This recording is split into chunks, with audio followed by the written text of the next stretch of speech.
Kamusta kaya? Sa video ito ngayon, aayusin natin itong wall clock. Lalagyan ko siya ng bagong battery para ipakita sa inyo na hindi talaga siya umiikot. Ayan. Bago po yung battery niyan, kita nyo naman, ginagalaw-galaw ko na, ayaw pa rin umiikot. So pag ganyan po, huwag nyo munang itatapon.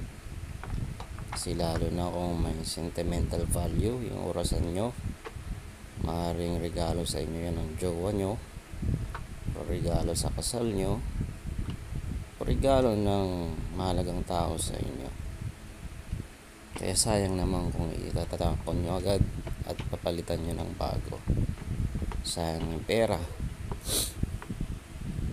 Kaya panoorin nyo na lang tong video ito kung gusto nyo maayos pa yung wall clock nyo. Kuha kayo ng screw, maliit lang na screw, para matanggal nyo yung mga screw dyan sa likod kung mayroon mang screw yung orasan nyo. Ayan, at natanggal na nga siya.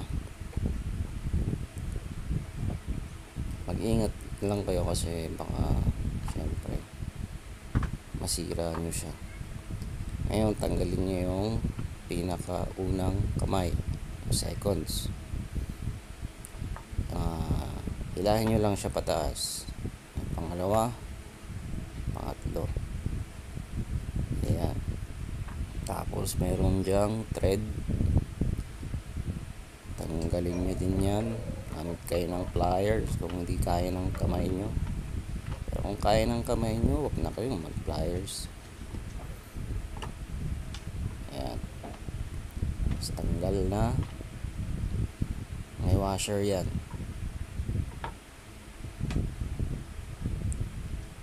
Ayan. Kita nyo ang dumi. Kasi kung hindi nyo nga yan nililinisan, nakahang lang yan sa wall ng matagal, ilang taon siguro yan, so maaaring madumi.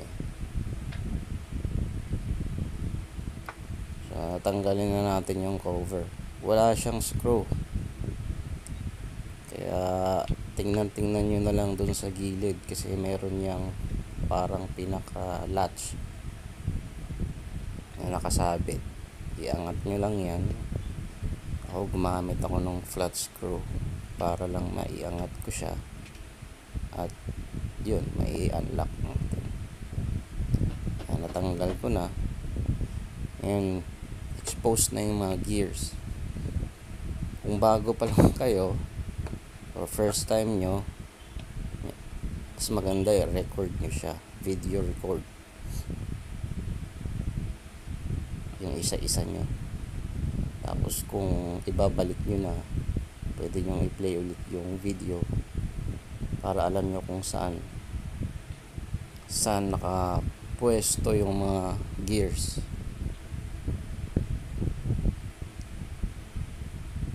Kailangan kasi pagbalik nyan saktong-sakto kung saan talaga nakalagay. Otherwise, hindi na iikot ulit yung hindi na talaga iikot yung wall clock niya. So ayan, natanggal ko na lahat ng mga gears. Tinatanggal ko na yung battery terminal. At yan, yung metal, dalawa yan, positive, negative. Yan. So i-inspect ko na. Madumi yung metal na pinaglalagyan ng battery.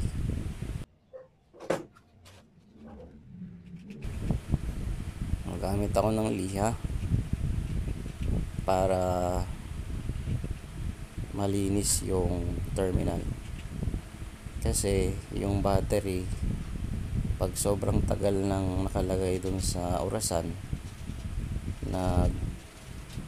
siya, kumbaga parang kung sa bakal kinakalawang. So kapag tumataas o dumadami yung build up ng kalawang, hindi na magkakaroon ng contact yung battery at saka yung terminal doon sa loob ng orasan, yung nagpapaikot dun sa orasan. Ayun, kaya kailangan nyo siyang lihain para kuminis ulit.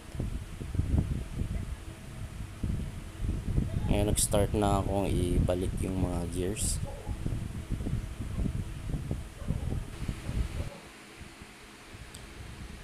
Ayun, napansin ko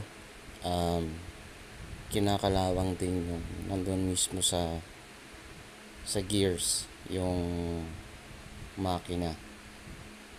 So, mayroon dong positive, negative, kinakalawang din. Kaya kumuha ulit ako ng liha para linisin yung yung terminal na yun. So ito na yung pinaka-challenging sa part na to, yung pagbabalik ng mga gears.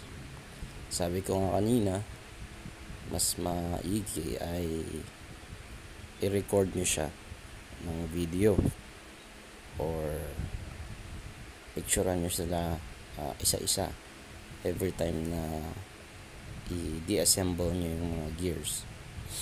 Nasa gayon, pag ibinalik nyo na siya, alam nyo yung pagkakasunod-sunod. Sa case na to, hindi ko na siya, though naka-record siya, hindi ko na pinanood kasi ilang beses na akong nagpa-class ng mga orasan, kaya na-memorize ko na yung position ng mga gears. Though hindi naman lahat ng mga orasan ay pare-parehas yung gears, yung pagkakalagay ng mga gears. Ang tinatandaan ko na lang is yung pagkakasunod-sunod pag nilapag ko sa lamesa. So ayan, naibalik ko na siya. Bago natin ilagay doon sa housing, ilagay muna natin yung mga kamay ng orasan para matest muna natin kung successful ba yung paglilinis at pag-repair natin. So, ganun din, unahin nyo yung pinaka maikli, tapos yung pangalawa na pinaka mahaba, at yung pangatlo yung pinakamahaba. Ganun lang yung pagkakasunod-sunod.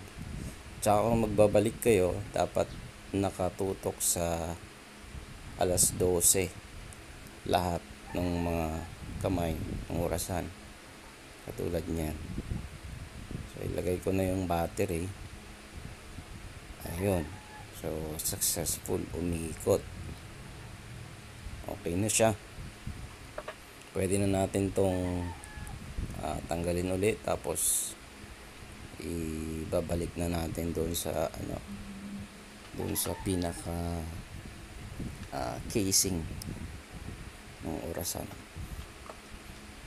Ganun lang kadali mag-repair ng mga wall clock na hindi umiikot. Of course, kung bago yung battery at ayaw umikot, ganito yung gawin nyo. Pero kung hindi nyo pa naman napapalitan yung battery, kuha muna kayo ng bagong battery. Baka kasi battery lang yung problema. Ayan, nililinis ko na siya kasi nandyan naman na yan. Linisan nyo na rin, lalo na kung malikabok dyan sa area nyo. Mas maganda linisan nyo na. Ingat-ingat lang kasi glass yan, baka masugat kayo or malaglag nyo, wala na kayong pangpalit dyan.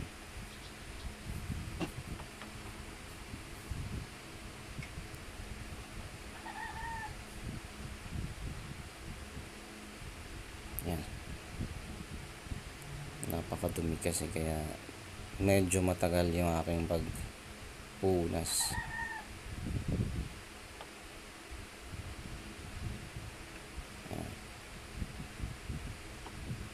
Dahan-dahan babalik ko na siya.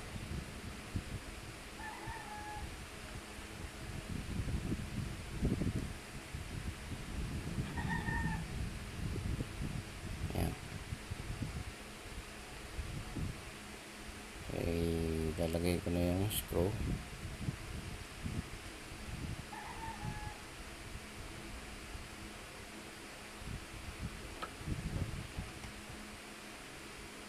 Tornilyo. Ayan, okay na. Ano pang next? Okay. Hinahanap ko yung lotion. So, lotion yan sa motor. Pampaitim, tsaka pampakintab. Ayan, nilagyan ko siya kasi ang pangit na nung kulay niya, kaya nilagyan ko siya niyan. Tire block yan pero kahit saan naman pwede yan. Ayan, kaya nung in-applyan ko nung lotion, parang nabuhayan yung kulay nung orasan, mas lalo siyang umitim, tapos kumintab. Ayun, pwede nyo rin namang lagyan yan kung meron kayo. Kung wala, optional lang naman yan. Gamit na lang kayo siguro ng alcohol o kaya tubig para lang matanggal nyo yung mga nakadikit na dumi. Ayan, ilalagay na natin yung mga kamay. Sabi ko nga kanina, dapat nakatutok sa 12:00 yung mga kamay.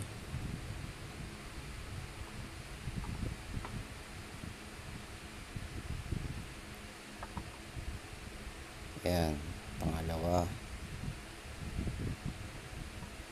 Dahan-dahan lang sa pag-push kasi baka naman dumubog yan at mabasan. Ayan, seconds.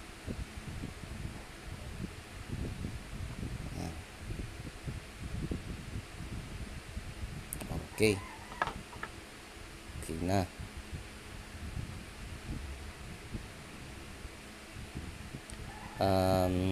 Check nyo rin baka kasi na-bend nyo yung mga kamay ng orasan, kasi baka sumayad siya dun sa glass. Pag binalik nyo na, hindi siya iikot kaya make sure nyo na bago nyo i-screw ulit, try nyo ilagay muna yung battery para check nyo kung iikot nga siya. Kasi if sumasayad yon dahil nga na bend nyo yung kamay, ayusin nyo muna, i-straighten nyo muna yung kamay para hindi siya sumayad dun sa glass. Ayan, binabalik ko na yung mga screws.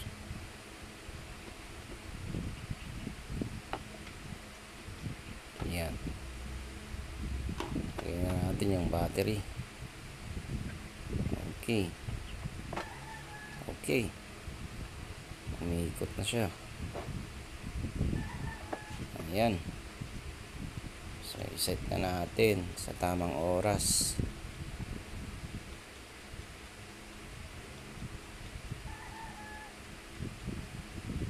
Oras ay 9:35 ng umaga. Thanks for watching.